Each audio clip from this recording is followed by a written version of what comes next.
اشتراکی مرحله نیمه نهایی شد. خواجه‌زاده بهروز این مراتب با خلعت کبود به میدان میبراید. این دفعه چهره سرشناس جدای کشور را ما با خلعت کبود در میدان میبینیم. جفت آخرین سبقت 4-1 نهایی یکی از این نفران موفق اشتراکی مرحله نیمه نهایی وزن تا 73 کیلو میگردد. نماینده اسلوونیا این هاجک مارتین.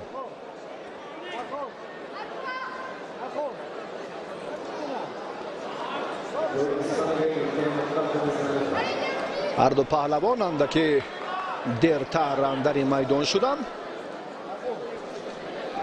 و آخرین رقابت و 3 نفر الکی به مرحله بعدی راه یافتند. درباره اینها گفتیم. اکنون یک لحظه دیگر، یک هیجان دیگر ما را هم فراگیر است و فابیو باسیلی نماینده ایتالیا که بسیار هم هنری بهتر نشان داد در مقابل استومپ و با فینال برآمد و انتظار غالب آن همین جفت است، یا هاجک یا خواجه‌زاده بهروز. نفر دومش فکر بکنم برای ما خیلی مهم است. اسم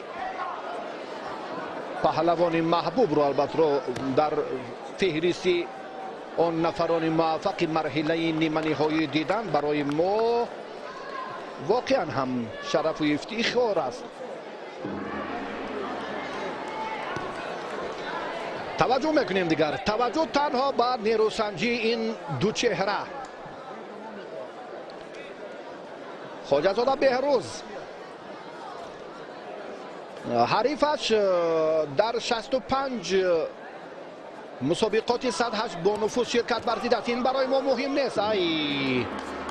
چرا چنین لحظه که زود در ثانیه های اول اندک فارغ بالی پهلوان رو دیدیم باقی نیست. حالا مرحله حساس و مشکل تر. اینجا هم دست